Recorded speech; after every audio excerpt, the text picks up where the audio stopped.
what matters to me, and the reason I took the effort to write the book, is you have to understand what was good about the Trump response, which was really this deep partnership with the private sector. And without that, not nearly as many lives would have been saved. And I mean that from the data standpoint of all the hospitals sending me their data. I mean that from the testing side, the therapeutic side, and of course the vaccine side. That kind of deep partnership, so the private sector should be at the table for all pandemic response and preparedness. And I think that is new. And I think they don't participate normally in those pandemic responses. And I think that was critical. And there wasn't ever a private sector individual who told me no. Yeah, this is my next question, and you already answered half of it, which is tell me something good the Trump administration did, tell me something bad they did. I think you just did that. Number one bad was communication, because when you have nothing, when you don't have any tools, and what you have to do is communicate behavioral change and the justifications for those behaviors, and you have it all over the map, that's a problem. And I tried to be very clear, and that is a huge failure of the president. I do believe even today, though, we're not communicating all of the information in clear ways to the American people. Now, they're not equal in any way, and don't let me leave you with the fact that I think they're equal. People should have learned, though, that this is bad, and we've got to do this better. And it's not better enough the way we're doing it yet. Yeah, so then let's talk about the Biden response. Give me something they've done really well, maybe something that surprised you that they've done well, where they exceeded your expectations, and somewhere where they really need to improve. I'm not surprised that they did a great job with vaccines, because, CDC had a good plan with all of the states. And remember, it's the states. I mean, the federal government is buying and distributing to main distribution sites, and the state is really the on-the-ground experience. I still think we're staying at this level and saying things from a microphone when you should be understanding what the structural barriers are. And if we had figured that out with the vaccines, we would know how to do Paxlovid now. So we're still not engaged at the level of implementation to ensure that our tools have the impact we should have. You mentioned that you thought they did well with the vaccine. One of the talking points you'll hear from Trump former officials is that, oh, no, that was us. They just inherited what we set up. Who should get the credit for the fact that we did actually have a pretty good rollout? You know what I think, and this is, if I was disappointed in anything that the Biden administration did within the first month, is I have seen spectacular programs, but they're spectacular when both sides work together and build on each other's success. And I think it was a mistake not to say on January 21st or January 22nd to say we're able to distribute vaccines because of Operation Warp Speed and what happened. And I think in that moment, when the people talk about I'm going to be bipartisan and you can't do that, that would have changed, I think, everything in that moment. I think we would have had much more vaccination in some of our rural areas, although I don't believe it's anti-vaxxing. I believe it's hesitancy and structural issues that we still haven't addressed. But if that moment, I mean, I'm so proud of PEPFAR, the President's Emergency Plan for AIDS Relief, because President Bush started it, President Obama ensured that it kept going, President Trump, although he kept coveting our budget, the Congress kept putting it back. So Congress is key, bipartisan, Congress was key. And then President Biden is key. So if you want to do things big, right now, pandemics today, even battling this current one, could take multiple Congresses and administrations. The more we keep saying, I did this, and you did nothing, no, I remember, it's not good. I remember when PEPFAR really got funded in the Bush administration, there was the sense of, oh, this can't be real. Why would George W. Bush want to do this? Is it real? Is it real? And everyone was like, yeah, this is real money. It's real money. And it was not only real money, it was real money that expected immediate results and expected continuous program improvement. And what has been disappointing to me is I don't see continuous and program improvement across all of America. I think in certain areas, in certain underserved communities, they've done a good job at dealing with vaccine hesitancy. But because they didn't do a good job in some of the rural areas, it's going to be a problem with the summer surge that is going to be here very shortly. I tried to get the information out there early so people could prepare, but to give them 8 weeks to figure out how to get testing into every household and proactive testing and Paxlovid, and we did nothing except send it to pharmacies. Yeah, I did argue vehemently with the White House about getting those rapids out, and actually I wonder. And we know where to send them. Yeah. Stop asking for people to do it online. People over 70 are not real facile on their computer. We learned that from the vaccine, where millennials had to step in and fix it. Yeah. Right now, they could send 10 tests to every single person over 65. They have their addresses with instructions how to use it, how to test during a surge.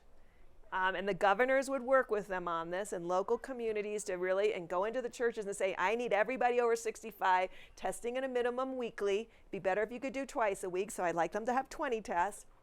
With a hotline number to telemedicine that says, the minute you're positive, call this line. We'll figure out how to get you Paxlovid. It will either be in your pharmacy as prescription, or it will be sent to your house.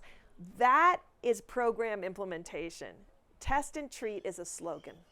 Did you think that the Biden administration kind of was asleep at the wheel, or was afraid to respond to Omicron and say, hey, let's actually do what we achieved in early 2020, which is to flatten the curve? People look back at 2020 and think, oh, what was that for? And they don't realize it was so that Elmhurst wouldn't happen again, and it didn't. Yes, right? exactly. But then Omicron comes, and my team develops a circuit breaker kind of dashboard, and we're saying, look, the whole country is going to be full on hospital beds. Lo and behold, it happened. Do you think the Biden administration should have said, look, can we just please decrease the size and frequency of social gatherings for a while? Like, why wouldn't they say that? I think that it built off the fact that in the spring and summer of 2021, they painted vaccines as the miracle. They stopped testing. Testing fell to its all-time low level. That's why the South was so blindsided by the Delta surge. Testing was 300,000 PCRs a day. We were up to 1.5 million a day. They really put all of their eggs in the vaccine basket, and that left us vulnerable as a country. All right, let's finish up by talking about a little bit about the future. In the very last pages of your book, you argue for something that I've been waiting for someone to say for so long. I've written a perspective that got rejected from journals, saying this thing. So thank you for saying it with authority. That all these respiratory pathogens that we normally just shrug off, rhinovirus or the seasonal coronavirus, they all need to be what we call reportable. Reportable, definitively diagnosed. And it doesn't have to be reportable outside of the EMRs, but CMS cannot pay for any diagnosis in an infectious disease that is not definitively diagnosed. Which we can do. We could have done it 20 years ago. Yep. Yes. I'm doing it in sub-Saharan Africa right now for HIV, TB, and malaria. It doesn't matter where you live in Africa. At the longest end of a road, you can get tested with a definitive test. So how are we going to get this done? On Congress. And that's why that whole last section is 11 pages to Congress. And that's why yesterday I did the committee briefing. Hopefully you'll pull down the written testimony, because I go through this again. Data, laboratory definitive diagnosis, know your baselines. Yep. Because deviation is the way to find new pathogens. The deviation from normal. You see something, it's not any of those identifiable illness. You know something because you're definitively diagnosing all the other ones. This one doesn't show up. It will help us to see if any of the tests escape. COVID sensitivity we'll see again as a deviation. This is how you control pandemics, not setting up random surveillance sites. Use the system that the United States has in its full capacity. Can be done tomorrow. CMS could put out a rule that says if you want a code for flu, you actually have to diagnose flu. Actually, I meant to ask you about this, and now you bring it back so I have a chance to sneak it in. We really haven't incentivized any government to tell the truth. Like China didn't get really rewarded for doing anything. They did a lot wrong. South Africa is a better example. They told us about Omicron. What did we do? We punished them with a travel ban. I've been thinking, wouldn't it be just better just to have people, we have clandestine operatives all over the world, just instead of spying on scientists, just send us wastewater. Like, why don't we just collect stuff from around the world and surveil? You know, they are doing that stuff, and I just am so proud of South Africa because they sequence and they test. Yep. I'm so proud of the UK because they sequence and they test. Here we are as America, and we're not doing either of those to the scale and the ability that we could. And it's costing American lives. So Ashish Jha, who's your successor now, is fighting for money every time, they keep giving Stop fighting for money. Start using the money we have now effectively. Do you think there's enough money in the package that he has? To do the kind of program he should be doing, there's enough money right now to effectively do it. Prove that you can change the outcome. All right, we should Prove that you can have the impact with those dollars. I think he could do it tomorrow across the South. It's doable. It's doable with the funding we have. And once you show Congress that you can change it for every American, not just the low-hanging fruit, which we've been able to do, not just for the rich and the capable that can can walk to their pharmacy or have their Mercedes drive them there and get the Paxlovid, for every American, and show your numbers and your outcomes and your impact, and Congress will give you the money.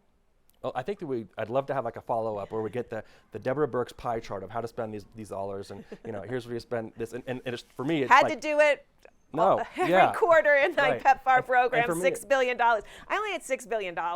He's got, and I had to reach more Africans than he has to reach in America by a significant number. And I've told him, we it's occasionally doable. talk, like don't waste federal dollars giving Paxlovid to me. Like, it's not worth it.